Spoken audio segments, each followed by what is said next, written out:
오늘 이제 전해진 소식 중에 하나가 뭐냐면 방금 전에 나온 얘기입니다. 박근혜 전 대통령이 여당 지도부와 만났는데 그 자리에서 윤석열 대통령이 수감돼 마음이 무겁다.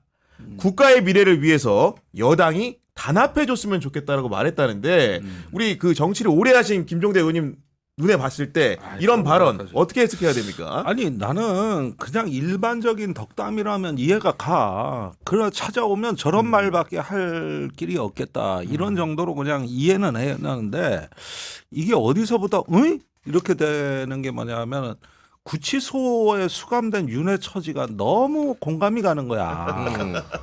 본인이 있었던 데잖아. 그렇죠, 그렇죠. 구치소가. 수감 환경은 잘 알고 있겠죠. 네. 그래서 일반적인 어떤 그 저 덕담 차원의 이런 거라면 그냥 넘어가겠는데 네. 구치소에 수감된 윤 대통령이 너무 안타깝다는 얘기요. 그걸 구치소에 수감된 게 안타까운 줄 어떻게 아느냐 하면은 본인의 경험이잖아. 그때부터 이게 뭔가 의미가 이제 통한다고 빨리 느껴지는 형을 게. 확장시켜서 교도소로 보내라는 거죠. 그리고 교도소는 내가 선배야. 그러니까 국가의 미래를 여당이 단합하라는 게 그 얘기였어. 빨리 형이 확정될 수 있도록 여당이 단합해서 구치소 말고 교도소로 오래 살 집으로 지금 잠깐 기거하는 집이니까. 저도 어지간하면 베베 꽈서 보는 입장인데 야 여기까지 해석은 그러니까 이게 이 교도소는 있잖아요. 갔다 오면 이게 그 서로 간에 선후배 서열이 있더라고. 내가 있을 땐 이랬는데 지금은 어때? 이렇게 바뀌었고요. 뭘 하고 변희재봐. 교도소 갔다 와가지고 서울구치소 홍보대사가 됐어. 거의 밥 좋다 그러고 뭐. 밥 좋다 그러고 살찐다 교도관들이 그러고. 존댓말 한대. 반말 안 한대. 저 살만했다는 거야. 근데 말은 그렇게 해놓고선 가는 거 무서워가지고 미국에서 안 돌아왔었잖아요. 돌아왔어요. 나중에 돌아왔지만. 망명신청 안 받아주니까 온 거야. 네네. 그래가지고 이래 보니까 거기 갔다 오면 저런 의식이 생기는구나. 내가 있을 땐 이랬어. 그런데 박근혜 전 대통령이 그 말을 하는 거잖아 지금. 그렇죠. 네. 그래서 뭐 하자는겨? 아니, 지금 뭐 하자는겨? 보태서 이제 탄핵 심판이 임박했다라는 걸 여당 지도부도 아니까 관련된 질문도 건넸더니 박근혜 왈 탄핵 심판 결과가 어떻게 나든지 간에 국론 분열될 가능성이 있고 대립돼서 상황이 매우 어려워지지 않을지 걱정이 많이 된다. 이런 얘기도 붙였다는 겁니다. 그러니까 네. 제가 봤을 때 지금 박근혜 씨를 이제 방문했던 국힘 의원들도 이번 달 이제 얼마 남지 않았죠. 현재 그 윤석열 탄핵 전국 선고가 선고가. 그거는 100% 인용될 거라는 거는 알고 있는 것 같아요. 지금 어지간한 여권의 대선 주자들도 몸풀고 있잖아요. 네. 뭐 밖에 나가가지고 뭐 모여가지고 뭐 탄핵 반대 어쩌고 저쩌고 하고는 있습니다만 결국에는 계산은 다 하고 있는 거거든요. 조기 대선 국면에 뛰어들려고. 마찬가지로 박근혜 씨의 그 얘기도 그 맥락인 것 같습니다. 그러니까 어찌됐든 이번 조기 대선 국면에 돌입을 하게 되면은 보수 후보가 단합이 되지 않으면은 절대로 민주당 이재명 대표를 이길 수 없다. 그 메시지가 담겨 있는 것 같고 제가 지난주 주말에 진짜 웃긴 기사를 봤거든요. 어떤 기사요? 중앙 썬데이 기사입니다. 이게 중앙일보 주말판이잖아요. 네. 네. 그러니까 지금 민주당은 이재명 대표를 딱 고정을 시켜놨어요. 네. 근데 나머지 이제 한국 갤럽의 여론조사에서 여권의 보수 후보들 있지 않습니까? 김문수 후보 정도만 장관 정도만 두 자리고 나머지 다 한 자릿수였거든요. 네. 그러니까 범보수 그 후보를 다 합쳐가지고 네. 뭐 이재명 대표 대 범보수를 합쳐도 보수가 안 되는 거예요. 더하기로 더하기를 쉽게 해도. 한 줄로. 네. 네네. 그래서 이 부분을 얘기를 하면서 앞으로 보수가 어떻게 해야 된다 이런 기사를 실었더라고요. 아마 그 기사를 본 게 아닌가. 맥락은 비슷합니다. 지금 제가 박근혜 씨가 얘기한 그 맥락은. 네. 그 똘똘 뭉쳐서 해야 된다는 네. 게 결국 어려운 선거이기 때문에 어려운 이렇게 선거다. 치러야 된다. 근데 네. 그 박근혜라는 사람의 이제 어떻게 보면은 그 네임 밸류라는 게 구속 이후에 좀 떨어지긴 했지만 여하간 그래도 선거에 감이 있는 사람이다. 과거에 뭐 선거의 여제다 이런 말이 있기 때문에 선거의 여왕이라고 그랬죠. 이런 시점에 이런 말을 한 이유에 대해서 사람들이 궁금해하고 있는 거거든요. 네. 근데 일단은 최근에 MB 쪽으로도 선을 뻗친 걸로 알려져 있습니다. 그러니까 지금의 국민의힘이 극우화되면서 전직들 프리미엄도 다시 다 끌어모으고 있거든요. 그러니까 박근혜가 뭔 말을 했는가는 사실은 여기선 별로 중요치 않은 것 같아요. 내가 뭐 일반적인 말을 했고 그다음에 내가 탄핵 당해봐서 아는데 곧 돼. 뭐 이런 말도 사실 한 것 같고 그다음에 뭐 저기 단합해 너무 찢어지지 말고 이 말도 한 것 같아. 난 여기까지는 그럭저럭 이해가 가는 거예요. 그런데 문제는 최근에 국민의힘이 이제 이 저기 탄핵 정국에서 전직 대통령부터 해서 다 모으는 영끌 동원 전략. 누룽지 팍팍 긁듯이 그런 거죠. 그러니까 네. 그래서 박근혜만이 아니에요. 이미 MB도 지난주에 다 작업을 했고 몇몇 사람들이 찾아간 걸로 대선 주자들이 찾아갔었죠. 예, 찾아갔어요. 네. 그래가지고 벌써 줄대기를 하고 있어요. 예. 아마 김문수 쪽에서 먼저 손을 댄 것 같습니다. 그래서 이제는 이게 본격화되고 그 전직들 병풍 세워서 네. 이제 좀 뭔가 판을 짜겠다는 의지가 노골화됐어요. 그렇게 보니까 전부 전과자들만 그냥 있더라고요. 여기 멀쩡한 사람이 없어. 전과자들이라도 다 그래요. 그러네요. 그러니까 그러네. 말씀대로 이제 공이 있고 과가 있는 거고 전 정부에 대해서는 공을 계승을 해야 되는데 아까 말한 대로 과가 이제 오는 건데 그렇죠. 심지어는 지난 주말에 열린 극우 단체들의 집회, 여의도 집회에 그 최순실 씨의 딸 정유라 씨까지 나오지 않았습니까 지금? 그게 다 아니 근데 정유라 씨는요. 이제 공개적인 단상의 모습을 드러낸 거잖아요. 네. 근데 그 전부터 언론들이 정유라 씨가 페이스북에 쓴 글 하나하나를 너무 낱낱이 보도했다. 낱낱이 네. 보도했고 의미 부여를 많이 했어요. 근데 아니 난 진짜 우리 사회에서 정유라 씨가 어떤 정치적 현상이라든가 이런 부분에 대해서 얘기를 하는 게 우리가 이렇게 눈여겨봐야 될 만한 그런 비중과 가치를 가지고 있느냐. 저는 아니라고 생각을 하거든요. 네. 그러니까 결국에는 정유라 씨를 여의도에 세운 게 저는 그런 언론의 역할도 상당히 있다라고 오히려 봅니다. 주목을 해주니까 그렇죠. 연사로서 네. 연사로서 예. 맞아요, 저는. 근데 말하는 거 보면은 저는 제가 볼 때 저 얘기를 굳이 귀를 기울여야 되나?라는 정도 수준이거든요. 이런 부분들에 대해서 우리가 진짜 깊이 한번 생각을 해봐야 돼요. 일종의 밈이 되고 짤이 되고 있어요. 맞습니다. 몇 년째 그래요. 예. 이게 그런 어떤 재미로 소비가 되고 네. 또 정유라의 개인 욕심도 있어요. 뭔가 좀 맨날 돈 없다 그러고. 네. 그러니까 이런 후원 조금 한다고 것들이, 막 쌍욕을 대놓고 하시더라고요. 그러면서 누군가를 저격한다고. 네, 그렇죠. 이 싸움이 볼만한 거야. 그런데 여기서 정유라로부터 시작해서 박근혜, 이명박까지 전부 공통점이 뭐냐? 전부 윤석열한테 당한.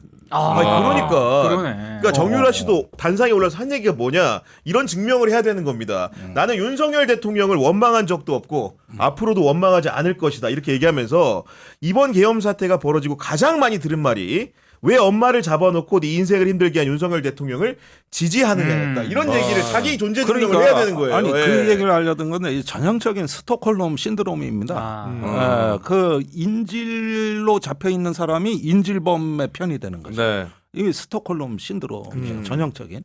그러니까 전부 윤석열한테 칼 맞은 사람들이 전부 윤석열 편을 들고 있어요. 전직 대통령부터 네. 정유라까지 네. 더 있을 거야. 이제 두고 봐. 이렇게 돼가고 있는 걸 보면은 이게 하나의 어떤 한국 정치의 대표적인 패러독스입니다. 네. 그런데 뭐냐면은 그 하나의 어떤 부끄러움과 수치심을 이렇게 푸는 거지. 내가 인질로 잡혔어. 한때 네. 저 사람들한테 핍박을 네. 받아서 내가 이거밖에 안 돼? 내가 너무 굴욕적이야. 너무 수치스러워. 이 현실을 부정하려고 하다 보니 인질과 나의 피해가의 관계를 뭉개는 거야. 그러면서 이렇게 동일시되는 거야.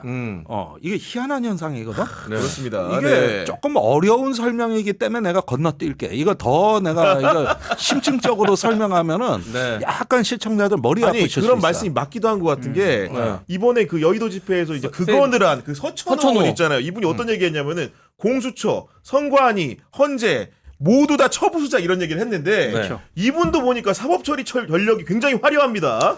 네. 이분 댓글 공작. 댓글 공작에 연루가 된 분인데 네. 일단 이명박 정부에서는 부산지방경찰청을 네. 했었어요. 2011년입니다. 그렇죠. 네. 근데 그때 인터넷 댓글 사건으로 실형을 선고를 받았던 이력을 가진 희망버스 그죠. 맞습니다. 한진중공업. 네. 그리고 박근혜 정부에서는 또 국정원 제2차장을 지냈습니다. 네. 경력은 일단 화려합니다. 그런데 그 경력 화려한 만큼 별도 많이 다셨던데. 별로 많이 다셨어요. 오늘 맨 전과자야 지금. 그러니까, 네. 국정원 댓글 조작 사건으로 징역 2년 6개월. 그러니까 네. 그리고 최동욱 전 검찰총장 있지 않습니까? 그렇죠. 네. 그 사찰 사건으로 징역 1년형. 그리고 방금 혼외 자식 그거 네. 사찰. 네. 아. 그리고 한진중공업 해고 노동자 희망버스 관련 여론 조작으로 네, 징역 6개월. 6개월. 그러니까 정확하게는 최동욱 사찰은 그 징역 1년에 집행유예 2년. 맞습니다. 그리고 이제 한진중공업 여론조작 같은 경우에는 징역 6월에 집행유예 집행 1년이었죠. 1년. 그죠? 그렇습니다. 네. 네. 영화관 별이 최소 3개입니다, 지금. 네. 그렇잖아요. 그냥 보니까. 별이 네. 3개. 근데 이분이 더 이상한 거는 서천호 의원 같은 경우에는 윤석열 정부 들어가지고요.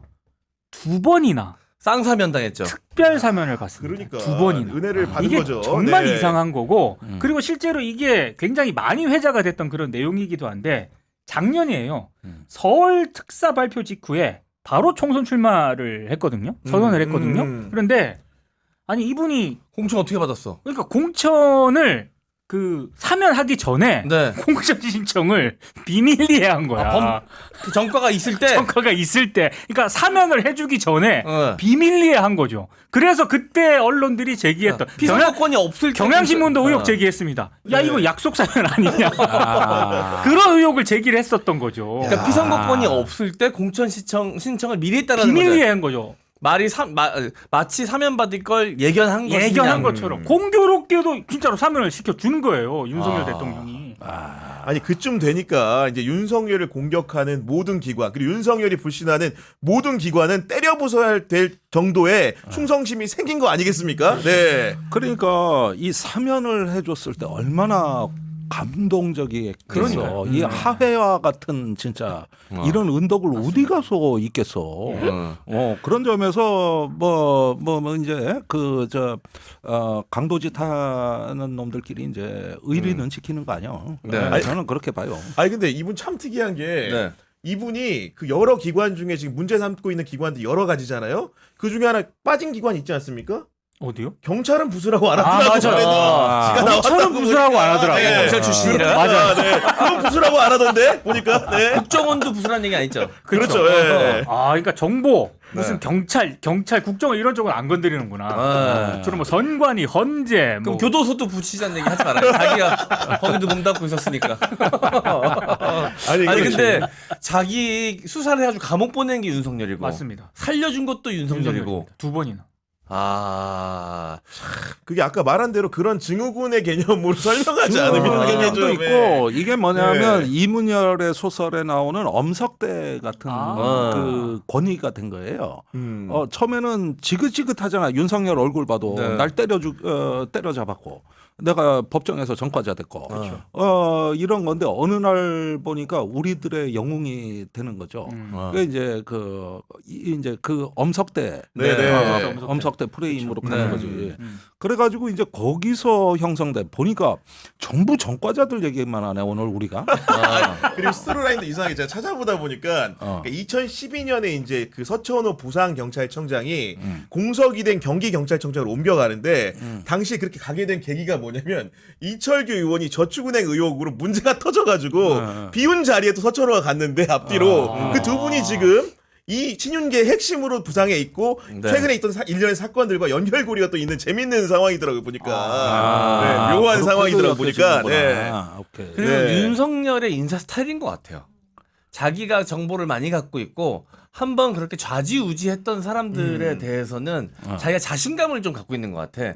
이 사람은 내가 확실하게 핸들링할 수 있다. 네. 약간 그렇지. 그런 거 아닐까요? 노상원이 그 흔히 말해서 현역 군인들 포섭할 때 네. 인사 가지고 했잖아요. 그렇죠 이제 인사 네. 가지고. 그러니까 이제 다 약점이 걸린 거죠 이런 게. 인사. 그리고 또 문제 있는 사람들만 그렇죠. 다 끌어들였잖아요. 문제 있는 사람들이에요. 그러니까 윤석열도 저는 마찬가지라고 봐요. 옛날에 자기가 잡아놓은 사람들 사면 시켜주면 얼마나 이 사람들이 충성을 할 거야. 그렇지. 본질은 비슷한 것 같아요. 벌도 주고 상도 줄 수 있는 사람이니까 신이지 뭐. 그렇죠. 네.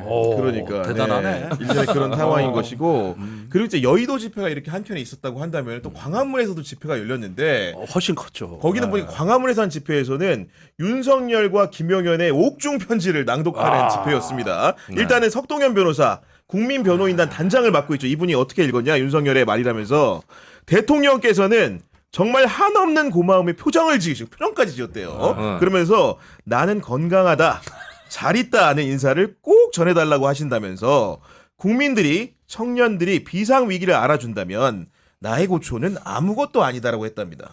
네, 저도 이번에 3.1절 집회는 좀 관심 있게 봤습니다. 그런데 확실히 진화하고 있더라고요. 어떤 점에서 그렇죠? 이게 이제 옥중 메시지라고 하는 정치 선동 메시지. 그다음에 그걸 전달하는 조직 체계. 네. 그건 극우 유튜버나 이제 변호인이나 그렇죠. 이런 어떤 경로.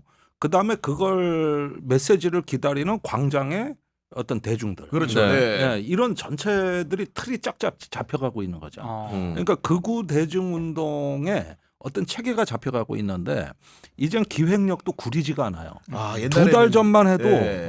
태극기 집회다 그러면은 일단 조금 노년층에 그렇죠. 약간 참 이렇게 고생하시면서 집회를 하시는구나. 네. 좀 애쓴다. 네. 이렇게 좀 구리 있는 맛이 난다면은 지금은 세대, 연령, 그다음에 성별, 지역 이런 데서 전부 균형을 달성했습니다. 네. 적어도 단상에 오르는 데서 성평등도 달성된 것 같아. 양성평등도. 네. 네, 그러면서 이렇게 보니까 부정선거 척결, 뭐 탄핵 반대 요 전략 메시지를 옥중에서 딱 뿌리면 그거를 중심으로 다양한 생각들이 이제 분출돼. 결합해 들어가는. 네. 이렇게 하면서 이 바야흐로 극우 대중 운동이 이제 틀이 잡혔다. 완전히 틀이 잡혔다. 그리고 심지어 그 참석자도 조금 이렇게 소규모 집회는 따로 열리다 합쳐지거든요. 네. 예컨대 뭐 신의 한수 같은 데는 네. 별도로 극우 유튜버가 주도를 하는 집회가 있어요. 그거 보면은 저기 저 애 끌고 나온 엄마도 있고, 네. 그다음에 발언자가 초등학교 4학년도 네. 있고, 야. 뭐 북한 중국 가서 살아라 이렇게 4학년짜리가 4학년짜리가 방금 웅변한 거네요. 그러니까. 네. 그런가 하면은 청년도 여성 남성 음. 이러면서 이제 장년층들이 뒤를 잇고 네. 이렇게 보니까 거기서 나오는 그 어떤 그 또 하나의 팬덤 에너지 네. 이런 것들로 국지적인 어떤 거점들을 해놓고 나중에 정광훈 강화원 집회로 쫙 행진에 들어가는 거야. 야. 이렇게 보면은 이제 정광훈도 머리를 전략적으로 쓰는데 뉴라이트 이념만 얘기하지 않아요. 그 안에서 그러니까 다양한 생각이 있습니까? 그렇지. 실제로? 그러니까 예. 그 사람들 다양성에 맞추는 건데 이번에도 유관순 사진 찍어놓고 3.1운동 기념하다가 4.19를 갑자기 찬양하다가 한미동맹과 남북통일과 오만 자탕이 다 들어가대. 그 안에 그래가지고 또 뭐 국가유공자 호국 경영 또 거기에다가 뭐 이러다가 갑자기 청년 분위기로 바뀌다가 이렇게 보니까 내가 이걸 유심히 보니까 진화하고 있다. 그럼 의원님이 보시기에는 그 지금 극우 집회에 나오는 젊은 층들이 좀 있잖아요. 네. 그 층들이 동원이 된 게 아니라 자발적으로 나왔던 측면이 좀 있다고 보시는 거예요? 예, 그러니까 백골단 분위기의 그 청년 네. 거기에다가 예. 여성도 꽤 있더라고요. 예. 이런 사람들은 이렇게 어떤 뭐 3만 원, 5만 원 이렇게 동원되는 유형이 아니라 이렇게 그 능력주의 두 가지 사상이 보여. 발언을 다 들어보면 네. 네. 능력주의야 위생주의야. 능력주의, 능력주의는 위생주의다. 네. 다 아실 거예요. 네. 근데 위생주의라는 그러니까요. 게 있어요. 이게 어떤 뭐냐면 개념이죠? 네. 중국인, 북한인 더러워. 우리 저기 뭐야 순수한 혈통주의. 우리끼리의 어떤 거 혈통. 하는데 이방인들 다문화 아우 더러워. 이슬람 지저분해. 그러면서 우리 일자리를 빼앗고 기생충 같아. 네. 이런 식의 이미지를 오바랩 시키는 거거든요. 그러니까 항상 보면은 재난이 닥칠 때 거지들이 왜 많이 살해당하는 게 더럽다고 왜 돌을 던지고 실제 그런 사건이 많이 있지 않습니까? 네. 그렇죠. 네. 그리고 쟤들이 우리가 먹는 우물에 독을 탈 것 같아. 이런 어떤 거 괴담 네. 이러는 게 저기 뭐야 아이고 머리나 이게 그러니까 혐오스러운 거지. 네. 과거에 이제 북한에서 넘어온 병사의 기생충 사건이 있었어요. 네, 네. 근데 그때 이국정 제가 교수가 수술했던. 맞아. 근데 그때 상당히 우려했거든. 예. 이 이미지 오래 갈 거다. 쉽게 사라지지 그 않을 사진이 거다. 그대로 공개됐었거든요. 맞아요. 보수 언론에서. 막 수술 장면에 뭐 그런 것까지 다 공개됐잖아요. 그렇죠. 그런데 이거 상당히 오래 갈 거다. 이게 이제 북한에 대한 이미지로 굳어지기 때문에 그렇겠죠. 네. 그것도 사실 북한에도 일부만 그렇거든. 예. 그래가지고 굉장히 제가 그걸 걱정하다 많이 얻어 터졌는데 이게 이렇게 보니까 이런 어떤 위생관념이 이제 이 차별에 광장을 찬성하는 불러왔다. 네. 그러다가 이제 그게 이제 동성애자 장애인 뭐 차별적인 이런 언사로 이어지겠죠. 네. 그래서 아예 얼굴에 우리는 차별에 찬성합니다라고 써붙인 거예요.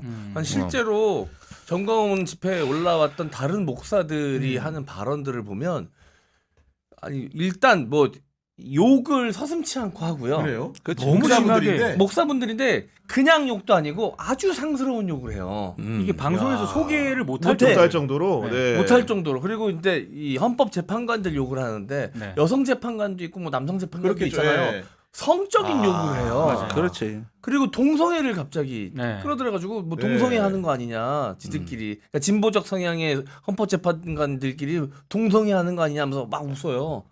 악마가 따로 없습니다. 결국 그런 포문을 열어주게 한 건 광화문 집회 경우에는 김용현 전 국방부 장관의 편지를 변호사가 대독을 했는데 어떤 내용이냐. 헌법재판관 3명, 문영배, 이미선, 정계선을 하면서 즉각 처단하라 이렇게 얘기합니다. 하자. 그러니까 네. 저는 왜 3명일까?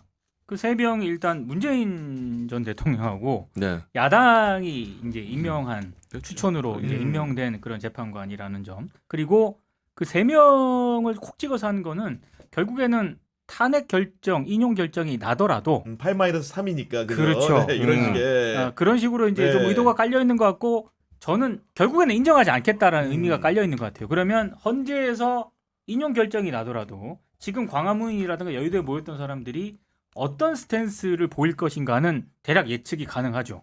그렇죠. 지금 네. 커뮤니티라든가 이런 쪽에 돌고 있는 얘기도 막 굉장히 좀 살벌하고요. 네. 그런 측면까지 예상해 볼 수 있는 것 같아 보니까. 예, 그러니까 그런 점에다가 이제 기독교 사상까지 그렇죠. 들어오고 이러는 과정에서 이게 사실 보통 문제가 아닙니다. 이번에 규모도 문제고, 굉장히 컸죠. 예, 이렇게 보면은 나는 그 단상보다도 그 청중을 주로 이래 보는데, 네. 네. 나는 이 극우의 광장에서 악의 평범성을 본다. 네. 정말 저 사람들이 도저히 이런 집회 나올 사람들이 아닌 우리 주변에 너무나 네. 흔히 볼 수 있는 그런 외양을 하고 있는 거죠. 네. 그런데 이거야말로 악의 평범성을 만들어내는 극우의 기획력이 나왔다는 거고 네. 거기서 어떤 그 전체주의 운동이 싹트고 있어요. 음. 미래의 극우 세력이 자라나고 있단 말이에요. 그러니까 이런 부분들을 조금 우리가 듣기에는 조금 약간 쓴소리 같기는 하지만은 그동안에 이 헌정을 수호하고 민주주의를 외치는 세력이 너무 안일했던 거 아니냐. 맨날 헌법재판이 어떻다, 조기 대선이 어떻다 이러는 과정에 정작 사람들이 듣고 싶은 얘기. 윤석열 이후에 새로운 사회개혁의 비전을 제시하는 거를 거의 소홀히했다. 못했다고. 네. 그러니까 윤석열 처음에 막 탄핵되고 뭐 할 때는 기대감이 있었던 거야. 야 이제 이 물가는 오르지 저기 계엄 상황에서 벼랑 끝으로 내몰리지 거기에다가 점점 더 실업률 청년 실업률 15%까지 올라가지 뭐 이래고 그냥 나한텐 희망이 없어지고 우리의 사회적 지위가 추락할 것 같고 이랬을 때 조금 어떤 우리가 대한 세력을 자처하는 우리가 조금 활력이 넘치는 나라, 통합이 된 정치, 더 나아가서는 어떤 우리 사회에서 외롭고 힘들어하는 사람을 따뜻하게 품어주는 민주주의의 네. 어떤 비전을 좀 내놓지 못한 맞는 채 석 달이 말씀입니다. 흘렀다. 네. 맨날 그냥 정치 절차만 얘기하고 그러다 보니까 야당은 왠지 새로운 사회 개혁이나 새로운 어떤 좋은 나라로 가는 밝은 비전보다는 자기네 정권에 더 관심이 재창출에만 있는 거 아니야. 네. 이런 의심을 불러일으키고 그다음에 민주주의에 대해서 지치기 시작했어. 너무 번거롭고 복잡하고 아무것도 되는 게 없고 빨리 안 끝나고 네. 이러다 보니까 다른 출구 전략을 찾는데 그 사람들은 북한이 그랬어, 중국이 그랬어, 간첩이야 이런데 감명해 보니까 네. 이게 감긴다고 감명하고 네. 착착 감긴단 말이야. 이래서 나는 이걸 집회를 오래도록 보다 보니까 우리가 좀 분발하지 않으면 이거 조금 앞으로 이후에 치러야 될 비용이 만만치 않겠다. 저도 이제 동의를 하면서 어. 그런 부분에 대해서도 우리가 고민하고 우려해야 될 점이 있다라고 생각을 하면서도 상대가 워낙 막갑하고 정말 뭐 이런 종류의 사람들이 있나 싶을 정도의 아마 야당 입장에서도 방어하기 하는데 좀 급급했을 거예요. 저는 그런 측면이 분명히 있다라고 보고요. 그리고 최근 들어서 이렇게 지금 극우 쪽 그 수가 많아지고 있는 그 이유가 뭘까? 일단 첫 번째는 제가 봤을 때 그들 입장에서는 절박한 것 같아요. 헌재의 탄핵 인용은 막을 수가 없기 때문에 이 분위기를 어떻게든 뒤집으려고 하는 그런 측면이 분명히 있는 것 같습니다. 그 대신에 이제 윤석열의 탄핵을 찬성 지지하는 쪽에서는 상대적으로 누가 봐도 이거는 인용이다. 그렇기 때문에 굳이 이 결집력이라든가 조직력 측면에서 보여줄 필요가 굳이 이제 아직은 아니다. 우리가 예. 굳이 나가서까지 할 필요는 없다. 어차피 이제 인용은 된다. 이제 그 이유를 아마 생각을 하는 그런 결집적 측면에서 또 하나가 이제 차이가 있는 것 같고 다른 하나는 그럼 지금 윤석열 탄핵을 반대하거나 이 헌법을 부정하는 이 세력들이 지금 막 많이 나오고 있지 않습니까? 네. 전광훈이라든가 이런 쪽에서는 세이브 코리아 뭐 이런 쪽에서는 그러면 뭘 의도하는 걸까? 저는 국힘 의원들을 향해서 야 우리가 이 정도 표를 가지고 있다. 그러니까 대선에서 뭐 대선을 치르려면 누구의 지지를 받아야겠냐라는 어떤 시위적인 측면도 있다라고 봐요. 사전적으로. 네. 그래서 저는 국민의힘 의원들이 37명, 40명 정도 되는 사람들이 가가지고 다 지금 거기다 지금 그렇지. 그냥 굽신굽신거리는 아니, 가서 강아지 마냥 살살거려. 네. 아니 그리고 권력을 가지고 이렇게 경쟁을 하다 보니까 지금 집회 양태가 지난 주말에 양분대에서 열리지 않았습니까? 그렇죠. 서울 하늘 아래서 네. 12만 명 정도가 경찰 비공식 수사로 있다는 건데 6만 5천 명이 광화문, 5만 5천 명이 여의도예요.